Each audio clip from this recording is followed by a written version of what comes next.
Welcome back to the after credit scene. We are talking all things Deadpool and Wolverine. Got a whole lot of content to go through. We're going to be with you for a little while. We're going to start off with a spoiler-free review, but if you want to get into the spoilers, you want to get into what's coming next, all the cameos, all the different good little tidbits, check the comments section below and click on one of the timestamp links. That'll take you right to all of the content you're looking for. Before we get started, please like and subscribe to the channel. We're on our way to 200 subscribers, and we need your help to get there. Share this thing all across the multiverse. The last thing we're going to be talking about today is the MCU back? So if you stick with us, my answer might surprise you. So let's get right into it. First off, spoiler-free review here. I think the Rotten Tomatoes scores, which I really don't spend a lot of time checking out, but on this particular movie, I was actually pretty in line with the Rotten Tomatoes scores. I think it was an excellent movie. I think it was a whole lot of fun. I think there's a lot of fan service stuff in it, but I don't mind that stuff. I think that stuff is really great. It's a whole lot of fun, and that's part of what you go to the movies for is a little bit of that escapist fare and a whole lot of fun. The things that you're looking for to happen, getting to see those things on the big screen, I think that's part of the fun. In terms of telling a new story and moving things forward, especially from the Fox universe and Deadpool now being in the MCU, I think it was a fitting collection there. I think it was a really nice way to thread that story forward, and I think you're really going to like all those elements. In terms of it being a solid rated R movie and it being a true Deadpool movie, it was that in every sense of the word.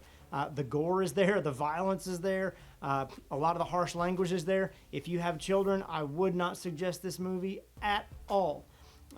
In terms of comparing it to Deadpool 1, Deadpool 2, where those movies had some nudity and some things like that, none of that stuff going on, but the sexual undertones and some of the in-your-face sexual discussion, the comments, the crude comments, all those kind of things that Deadpool's character is kind of known for, that is definitely there. And when Feige said that they were going to let Ryan Reynolds and those guys run with the character and the way the character interacts, they weren't lying. And this is a true Deadpool movie. So it's going to be interesting, I think, in the future to see how they weave that hard R rating type character into the PG-13 world that we've grown accustomed to in the MCU.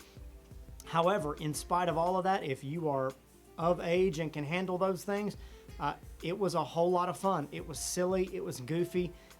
It wasn't so ridiculous and goofy that it felt overdone or it felt too pushed. But it does move at a pretty quick clip, even for a 2-hour movie, 2-hour, 9-minute movie. It moves at a pretty quick clip. You don't really get bogged down with any different scenes. But there's parts of it that feel like, okay, we went from here and we had a little fight. We went from here and we had a little fight. That feel like it moves pretty fast. But a lot of the exposition and a lot of the explanation is given really early on and right up front so that you don't really have to worry about that later on in the movie, keeping up with all those beats. You get the story, you get the point, you get what needs to happen, and then you get some different things popping up that move that story forward in a way that says, okay, well, now we have to pivot, and now we have to go here. Here's the final scene. Here's what's coming. And it was a whole lot of fun in that regard. It moved really well from all those points. But there are a lot of those beats. And the sheer amount of cameos, you kind of go between focusing on the plot, focusing on the cameos, focusing on the characters. And it's just a whirlwind in that regard. So I can see why some people are a little overwhelmed by it and probably gave it a lower rating than some other people would, where they said it was amazing, it was great, and they feel like it's a Marvel's back moment and that kind of thing. We'll talk about that well at the end. Like I said, stick around, click on the timestamp below, and I might surprise you with my take on those things. Having said that, spoiler-free review.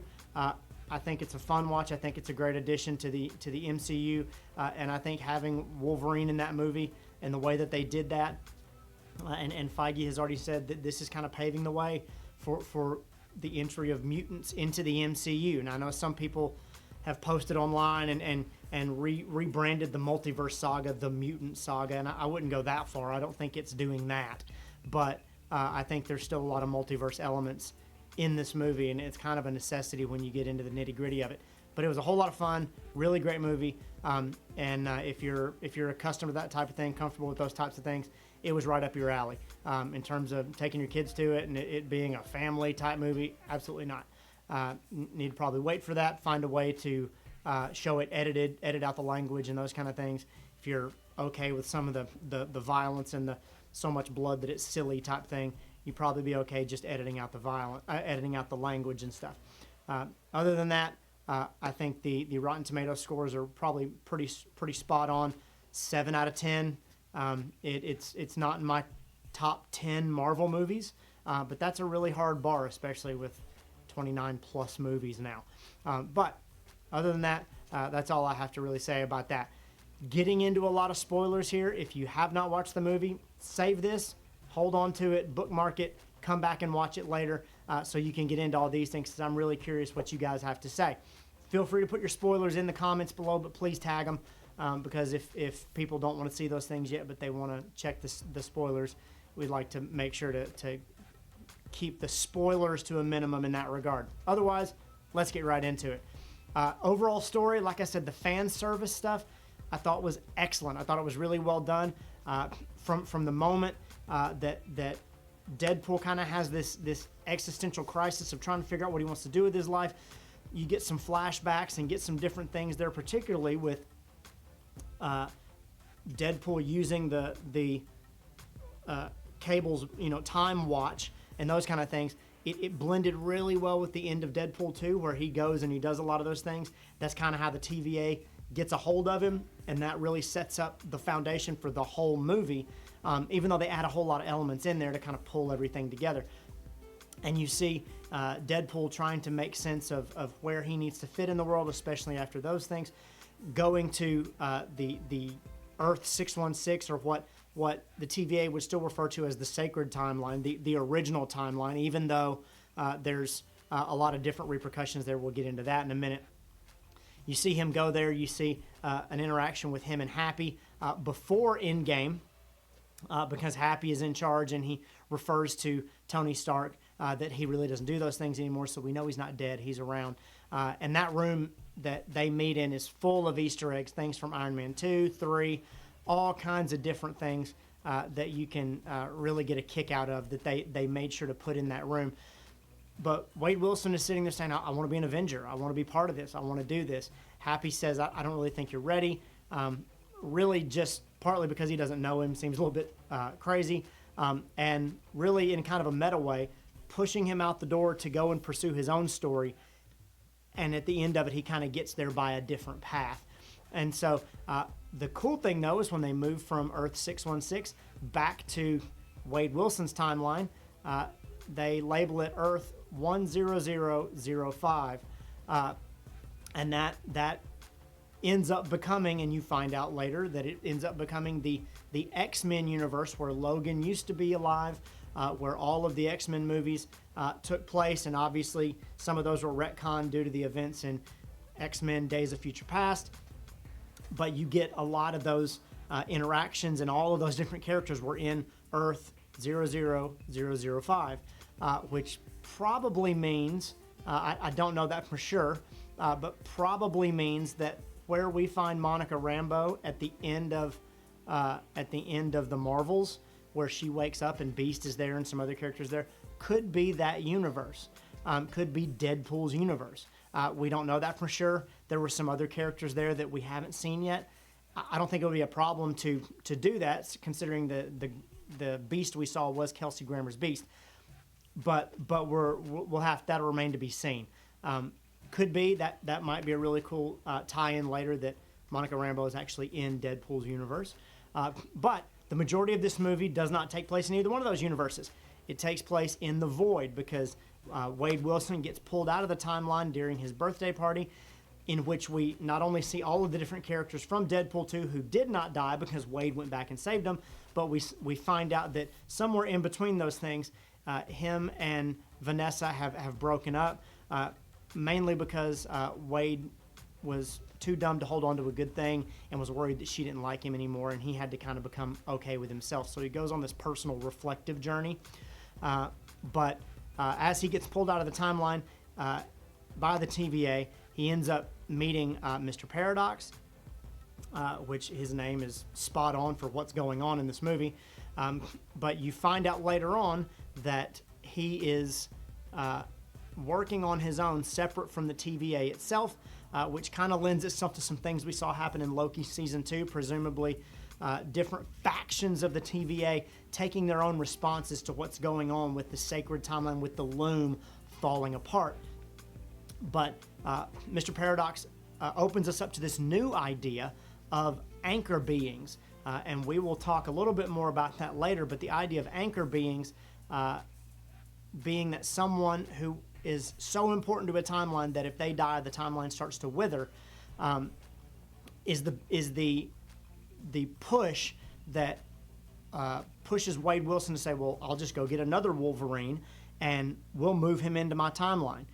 And then the TVA doesn't like that, or at least Mr. Paradox's version doesn't like that, because he is trying to get Wade to move to a different universe or help him deal with this universe by using his time splitter to go ahead and destroy that universe, and he's offering Wade the opportunity to move to the universe he's always wanted, which would be Earth 616, join the Avengers, do all those kinds of things if he'll just help Mr. Paradox out. And because he decides to do things his own way, the TVA starts coming after him. We find out that Mr. Paradox is in league with Cassandra Nova, which leads to a whole different set of stories, and ultimately gets Wade back to a showdown with Cassandra and Mr. Paradox. The TVA comes back led by B-15, so we know that it takes place after the events of Loki Season 2, which is very important to the idea of anchor beings. I thought that all of the cameos were beautiful, especially when you see what they were doing at the end during the credits, and they have this really beautiful Fox send-off where they show all the X-Men movies, they show all the characters, where it was Marvel's way of saying, we're moving these characters into our MCU universe, and this is how we've done it. We've introduced this universe, this Earth, 10005, into our universe. We're acknowledging that it exists. We're acknowledging that's where Wade's at, and we've introduced a version of Wolverine into that world that could or could not come back into play later. And obviously the montage where Wade is going universe to universe, finding all the Wolverines, was really great. You get to see some amazing cameos there between a Wolverine and Hulk fight, because you see Hulk for a brief instance. You get to see a very small version of Wolverine, which is more comic accurate, and Wade even makes a comment about that as well. You get to see a Henry Cavill version of Wolverine, which was hilarious, and probably could have been a little bit of crowd testing to see how much people liked that or not.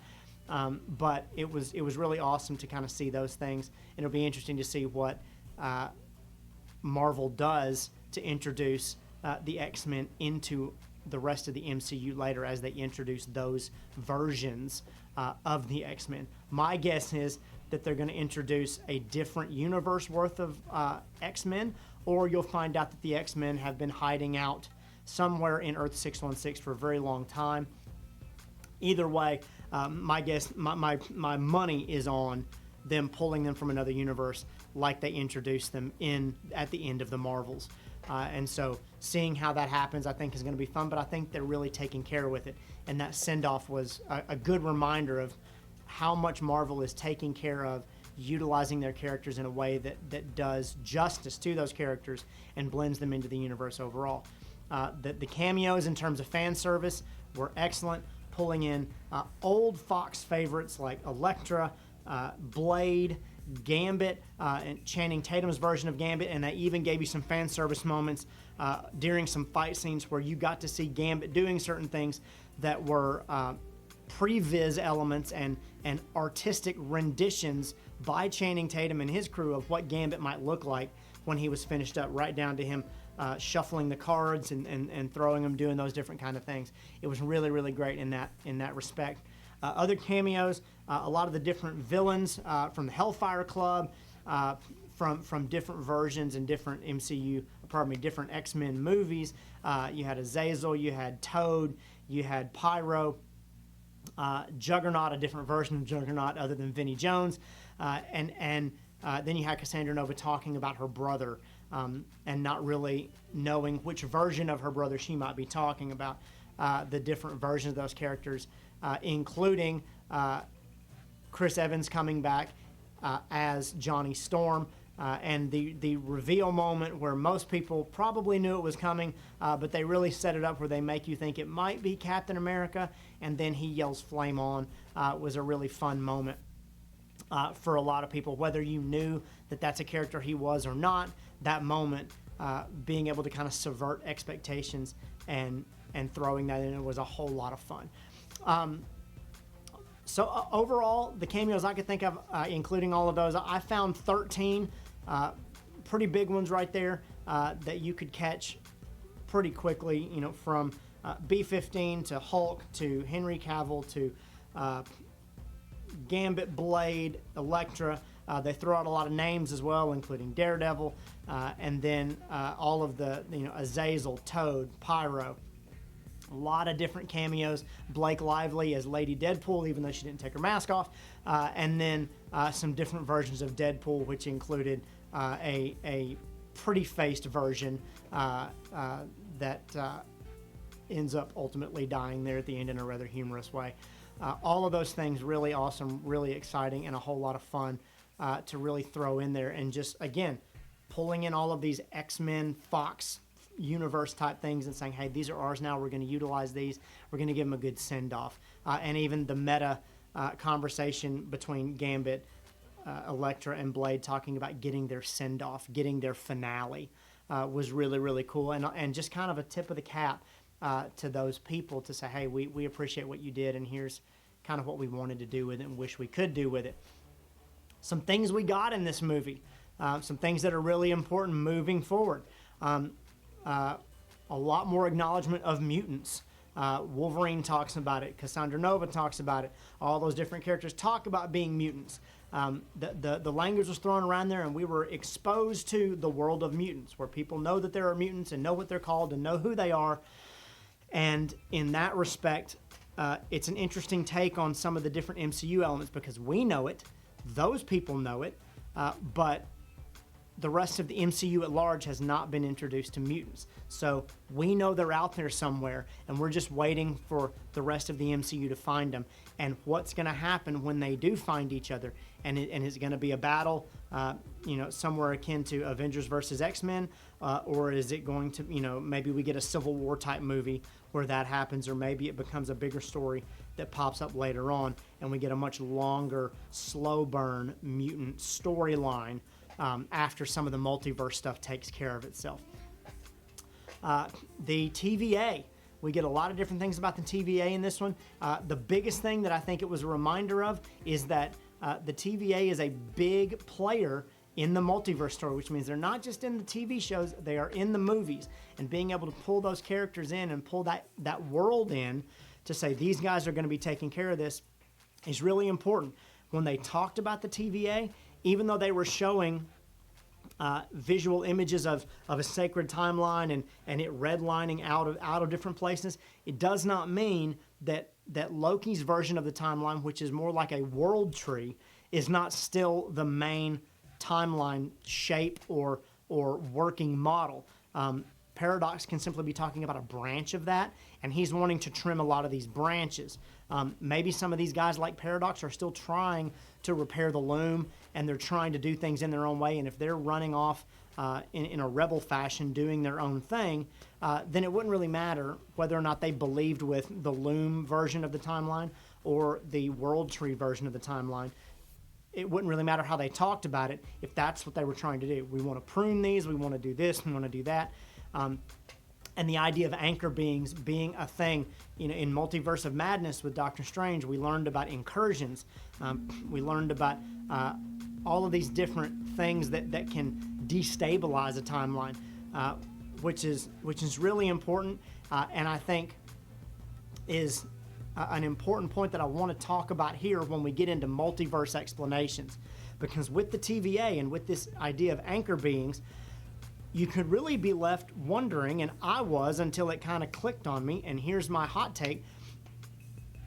Deadpool thinks that he can go to another universe, take Wolverine out of it, put him in our universe, and that his universe will start to heal itself because Wolverine was an anchor being, he was dead, he's no longer dead, and somehow that the universe will just accept that this other being is good enough to be the Wolverine that wasn't there. A couple of things wrong with that and why I'm leaning a different direction with what happened at the end of this movie. One, we learned in Multiverse of Madness that people coming and staying too long in another universe that they don't belong in is an incursion moment. It destabilizes both universes because you're gone from yours, you're in another one, and the more you do that, the more difficult it is, and it causes problems with more universes. Now, obviously, or theoretically, not obviously, the timeline is different with Loki being the god of stories and being this world tree thing going on. Maybe the rules have changed there. I don't really think they have. I think they all kind of still hold true. There can be incursions, like branches growing into themselves. If you've ever seen a tree where the branches grow into themselves in a way that causes problems, it would be akin to those branches being more like electrical currents. And when electrical currents cross in ways that they're not supposed to, you get feedback, you get overheating, you get short circuits, and that would be kind of an incursion moment where things are bleeding into places that they shouldn't be bleeding into. And so what I think happened since moving Wolverine from one timeline to another would be an incursion type thing, B-15 comes in at the end of the movie and says, I don't know what you did, but the timeline's healing itself. I want to pose that it is possible for someone else to become a new anchor being in a universe. The idea being simply that when someone dies, like Logan in Deadpool's universe, someone else can take up the mantle of being an anchor being just by happenstance, or that universe somehow, in a moment of decay, someone steps up and sacrifices themselves or does something that allows that universe to begin to heal itself. I still don't think it is Wolverine, because Wolverine's been pulled from his universe. Maybe that's something that gets taken care of later. Maybe it's not. Maybe because the Wolverine in his universe was not an anchor being, and because he has no purpose there anymore, it's not really a big deal to move him. I'm okay with certain things not being incursion worthy, but I'm not okay with the idea that we could just continue replacing an anchor being from another universe. We could just, Wolverine dies, we go to another universe, get a new Wolverine, and this universe just needs to keep having different versions of Wolverine. That doesn't quite make sense, because if a universe is dependent on a single person as an anchor being, then your universe only lasts 80 years, 70 years, 90 years until that person dies, and then that universe withers. That doesn't make sense by itself. But if an anchor being can be created, if an anchor being, when one of them dies, the universe starts decaying, if another person ends up taking on that mantle by some act of self-sacrifice, say the way that Deadpool did, then I would theorize that maybe Deadpool is the new anchor being in his universe. There's a lot of theories and a lot of storyline that would seem to indicate that, because he talks a lot about his whole world being in that one picture, and he talks about those kind of things. This hopeful optimism that he made a wish. He made an educated wish. That even down to him fighting all the other Deadpools to say, I'm the one that belongs to this universe. Even Peter coming in and saying, hey, he's with me. And all of the other Deadpools saying, oh, every universe has a guy like Peter. That Deadpool was destined to be the anchor being in his universe. Especially given the type of character he is. That seems to track pretty well, and it doesn't really mess with any of the other plot points or devices or rules that we've been given thus far. In terms of the rest of the multiverse, I think it's okay that they call 616 the sacred timeline. That's the timeline. We can call it the sacred timeline. It is our sacred timeline. It's the main one that we focus on, that everything else bounces off of. When we move to other universes, it's the one we want to get back to, so on and so forth. And by giving us different locations, as in Earth 616, Earth 10005, they're starting to lay the groundwork of, we're going to bounce between universes, which is still in line with a lot of the multiverse things that I think are still coming down the pipeline. So what does this all mean? I think in terms of a good MCU story, bringing in the Fox universe. I think Marvel has done that and has told us, hey, we've done that. This is our attempt to do that. Not just with Ryan Reynolds getting to add himself to the Marvel universe, even though he's in a different multiverse portion of the universe, but being able to do it in a way that honors all the other characters and can bring them back or add them or use them however they see fit. It does that in a way that doesn't disrespect the old stories. It gives you some backstory if you want them, but doesn't really require you to. In terms of people saying that the MCU is back, I wanted to add this story here at the end to really address that, because I've heard a lot of it, and there's always those memes that, oh, the MCU's dead, the MCU's back, the MCU's dead. Here's my hot take on it, and you can call me an eternal optimist if you want, but give me a second to explain. I don't think the MCU ever left. I don't think it ever fell off.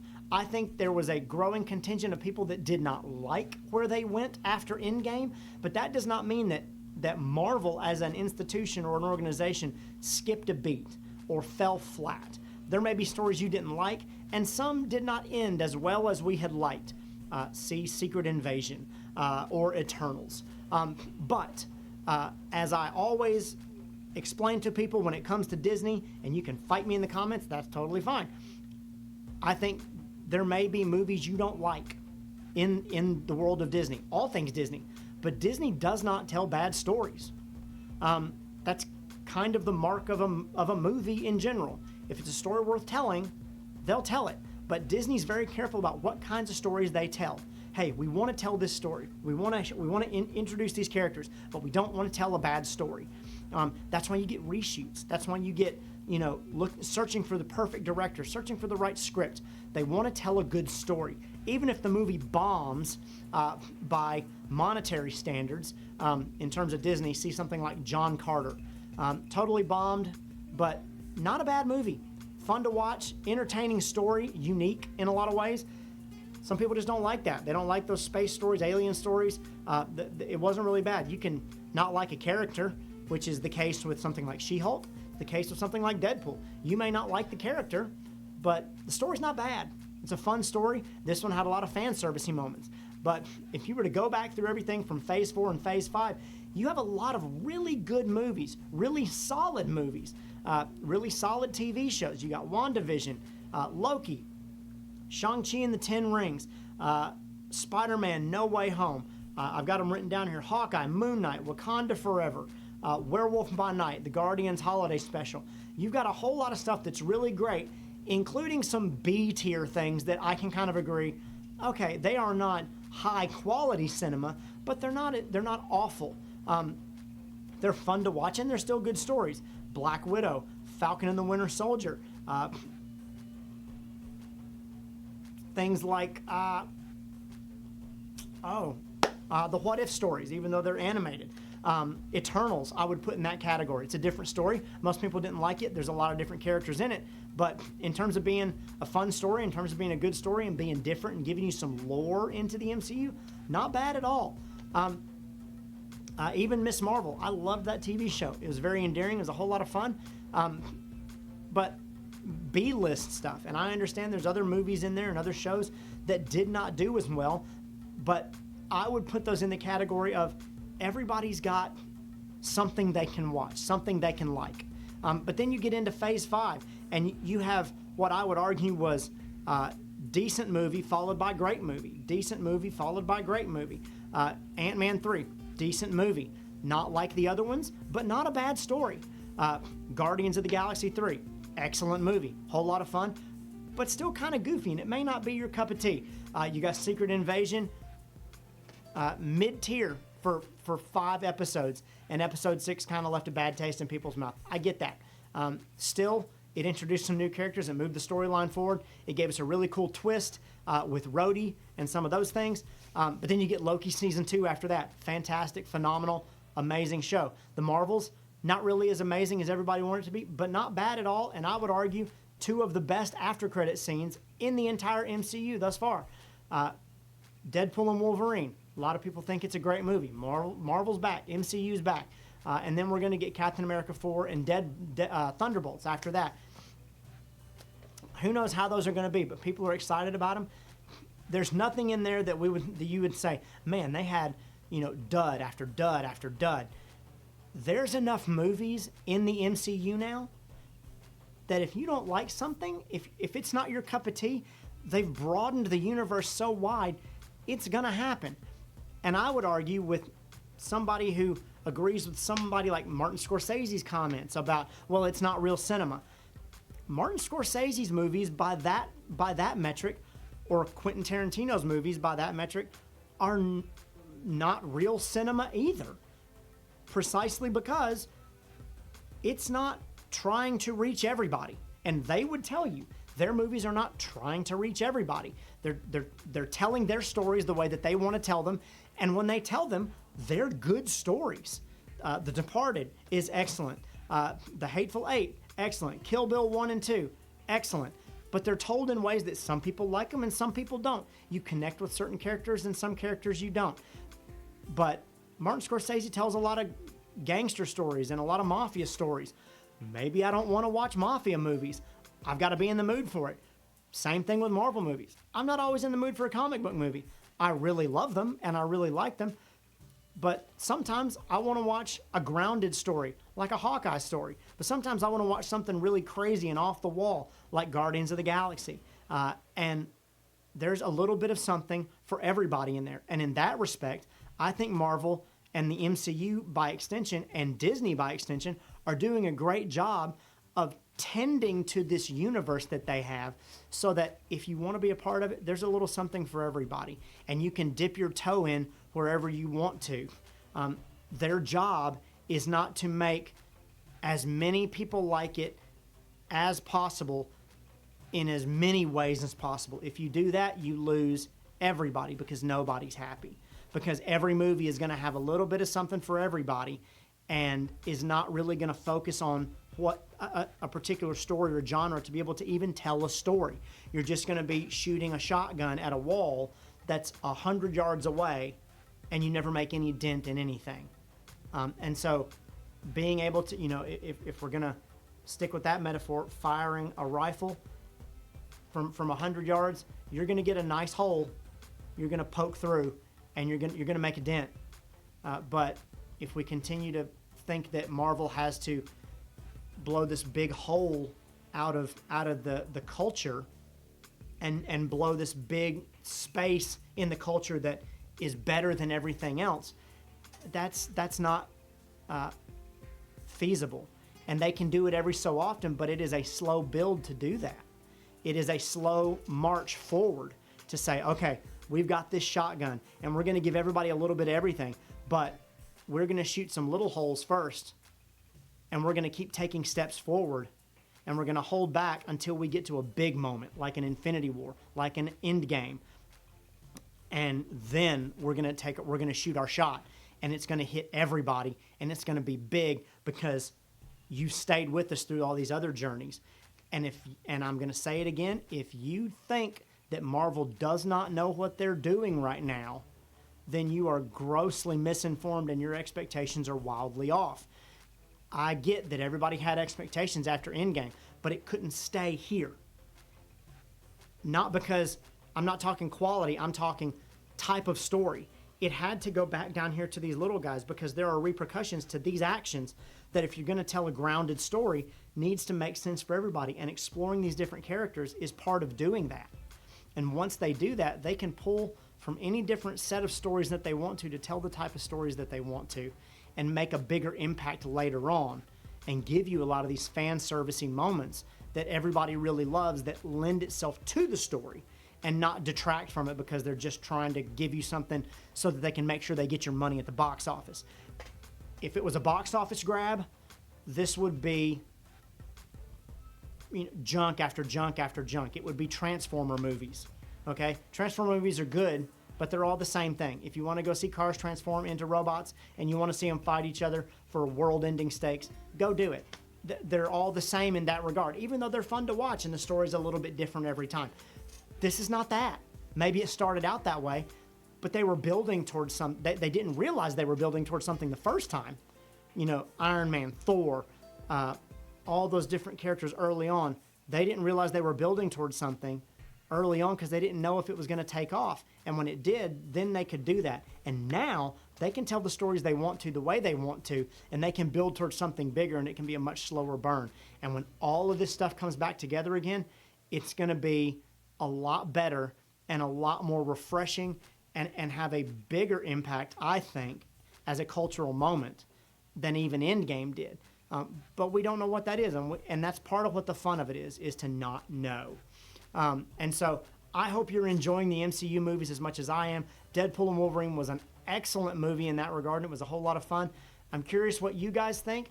Give me your comments below. Let's have a conversation. Check us out on TikTok. Check us out in other places. And if you're interested, check out some of our other videos. We got a whole bunch of stuff you can sink your teeth into. And as always, guys, when the next one drops, we will catch you right back here. Later.